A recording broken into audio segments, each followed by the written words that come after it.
Shalom Bracha, que Hachem vous protège, vous donne la santé et la joie. Le titre de cours de ce matin, c'est « Deux pommes, deux filles ».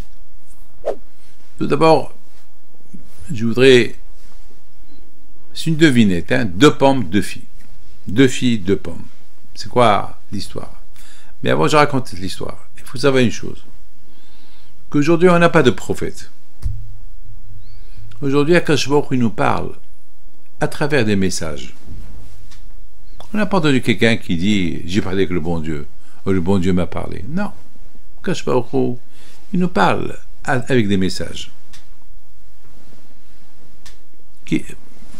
Personne ne peut entendre la voix d'Hachem et rester vivant. Personne. On vit dans une génération, depuis la destruction de Beth Amikdash, il n'y a plus de prophètes. Mais Akadosh Baruch Hu nous parle par des messages. Ou Hachem il nous envoie des tzadikim. Et à travers les tzadikim, on apprend de comment servir à Akadosh Baruch Hu. Et bien sûr, les tzadikim qu'eux connaissent la grandeur d'Hachem, alors on les imite. On va imiter les tzadikim. Et on suit leur chemin.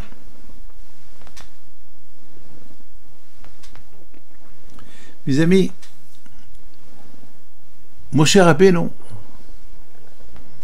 il était le premier miracle, il était le premier prophète de tous les prophètes. Et c'est lui que Hachem, il nous a désigné comme libérateur.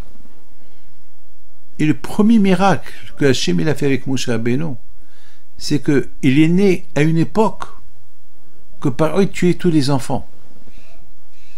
Et Hachem il a voulu montrer à Paro, voilà, celui de qui tu as peur, celui qui va te détrôner, celui qui va prendre ta place un jour et celui qui va libérer les bénis Israël de l'Égypte, eh ben, c'est Moshe. Et Moshe Rabbeinu, il a grandi où?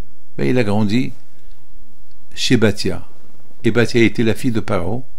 C'est de la folie. L'ennemi numéro 1 de Paro, c'est Moshe Rabbeinu. L'ennemi numéro 1 de Moshe, c'est Paro. Et les deux, ils ont habité ensemble, dans le même palais. C'est la folie.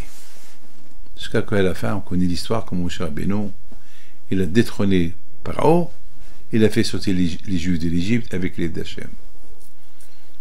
Mes amis, aujourd'hui, on attend Mashiach, qui va être comme Moshe Rabbeinu. Le Mashiach de l'époque, c'était Moshe Rabbeinu, qui a libéré les Juifs de l'Égypte. Le Mashiach de maintenant, c'est le petit-fils David Amelech, on l'attend. On l'attend. Si Dieu veut, Be'ez Hashem. Et c'est lui qui va nous apporter la Géoula. On prie. Il faut être patient, on prie. Mes amis, je voudrais vous raconter une belle histoire. Je me trouvais au Venezuela. Et il s'est passé quelque chose. Il y avait deux filles qui ont été kidnappées. Et ses parents m'ont invité à venir chez eux à la maison et prier. Et prier. Bon, je suis parti à la maison. Il y avait beaucoup de monde. Il y avait un grand repas. Mais j'ai remarqué que il y avait et la viande et le beurre sur les tables. Moi, j'ai pas compris. Et finalement, c'est bon, Hachem, c'était pas de la viande, c'était avec des imitations. Bon, mais il y avait une assiette où il y avait deux pommes. Vous avez compris? Il y avait une assiette où il y avait deux pommes. Alors qu'il y avait beaucoup de fruits. Il y avait des plateaux de fruits, mais j'ai pas compris. Il y avait une assiette où il y avait deux pommes. Alors, j'ai dit, mais pourquoi? Mais c'est pas logique. C'est des gens riches. Il y avait des corbeilles de fruits. Mais pourquoi une assiette? Alors, de ma tête, j'ai dit, ah, ces deux pommes-là, c'est pour les deux filles. si Dieu veut, pour moi, c'est un signe que ces deux filles-là, ils vont être libérées. Et ces deux filles-là, ils vont manger les pommes. Alors, j'ai pris les deux pommes et j'ai dit à la mère, madame, ces deux pommes-là, tu les gardes jusqu'à vendredi. Si Dieu veut, tes filles vont être libérées et tu leur donnes à manger. Alors, elle a commencé à pleurer. Elle me dit, Rabbi, ça fait déjà 1 mois qu'ils sont kidnappés. Vous êtes en train de nous donner un espoir. J'ai dit, écoutez, moi, je ne suis pas prophète, mais j'ai pas compris. Vous voyez là-bas, il y a un plateau de fruits. Un beau plateau. Vous voyez là-bas, il y a un beau plateau. Il y a 3 ou 4 plateaux de fruits. Pourquoi il n'y a que ces 2 pommes dans une assiette? Qui a fait 2 pommes dans une assiette? Elle a dit, je ne sais pas, je ne sais pas. J'ai dit, alors, ça veut dire que c'est un message. C'est un message du bon Dieu.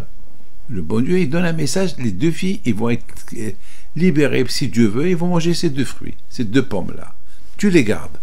Avec la émouna que tu vas voir, ben, Ezat Hashem.